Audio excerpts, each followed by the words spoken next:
Embrace God's boundaries for your life. There are do's and don'ts in the Bible that are there to protect us, not to restrict us. Know that. And you're all a big fan of them until they apply to you.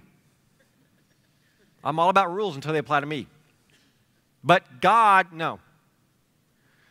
The boundaries God sets. I'm an old snow skier. Used to snow ski all the time growing up, and I'd get off the chairlift and turn right, and there'd be that rope with that sign that says, ski area boundary, do not cross. Well, what does that say? I'm going skiing right there. Any crazy kids, why should I not ski there? Because you will die. That is an avalanche area, and if you ski on that, you will die there. Here's a translation for that double yellow line on the highway. You will die if you cross it.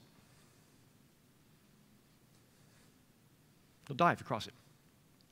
So here's a translation for the boundaries that culture in the Bible that's clearly biblical. Now culture's saying, that's not fair. That's mean. That's restrictive. That's judgmental. That's whatever. No, you'll die if you cross it. Period. You'll die. And I can give you about 40 snapshots in culture right now where that applies. There's boundaries, guys. Boundaries are there for a reason. And I'm not going to pick on any specific ones. I want you to figure out which ones God is saying to you right now. But let me give you an example from my daughter Emily when she was a child. I don't know for what reason, we're playing in the front yard, and within an instant of an eye, Emily wound up in the middle of the street. And I screamed bloody murder and thinking, oh my gosh, I'm going to watch my child die. And fortunately, there were no cars coming. But I was terrified because she ran out fast. If a car had been coming, she's dead. Probably 5 or 6. At the time, we owned a Suburban. So I said, Emily, come here. After I calmed down, I turned on the Suburban, got the engine running, and I walked her and stood in front of it. And I got down in front with Emily and got her right in front of the grill and that loud running Suburban engine. I said, Emily, do you see that? Yes, Dad.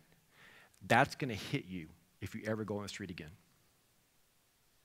And that will kill you. You see that curb? Yes, Dad. That curb means if you cross this, you will die. Because that's going to smush you. I wanted to make an impression. Now, am I being a mean dad? Let me ask you parents a question, grandparents. Why am I doing that? Because I love Emily. I'm not being mean and restrictive. No, I can't believe your dad won't let you play in the street. Really? What a mean, restrictive dad. You ought to be able to play. You ought to have rights. God made you to play in the street, to be free. You will die there. We weren't born to play in the street. There are things in the street that will kill you.